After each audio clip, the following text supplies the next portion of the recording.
तुझे तुझसे गलती रे भाई।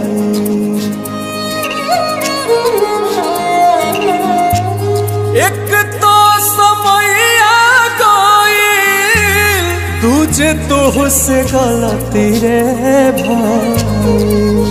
और सजनी रे तीसरे चुनरिया तो हर माइला और सजनी रे तीसरे चुनरिया तो हर माइला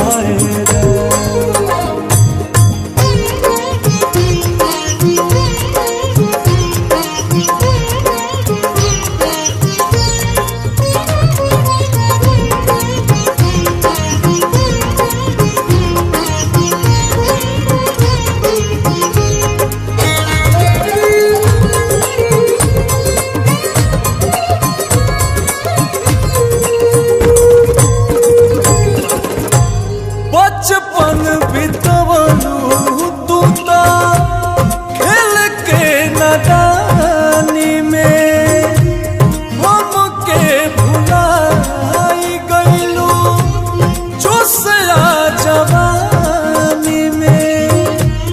मेरे सैया शरण तेरी सुनो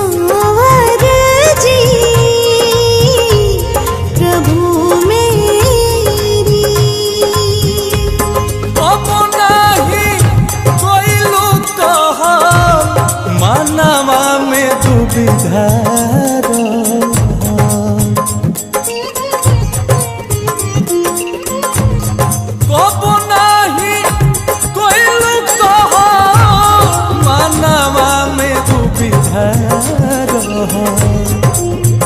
अरे सजनी रे काम नहीं आई गुणवा भाई अरे सजनी रे तीसरे चुनरिया तो हर माइला।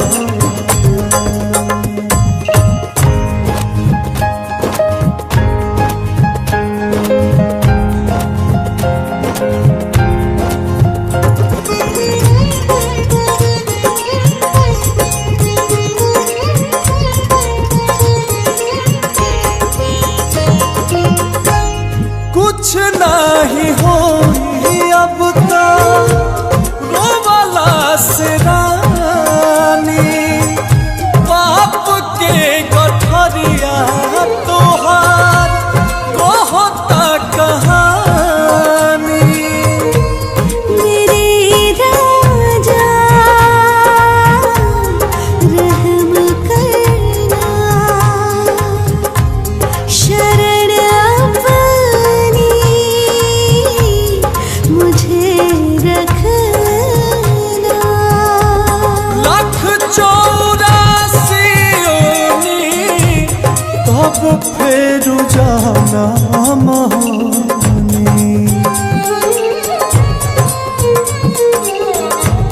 लाख 84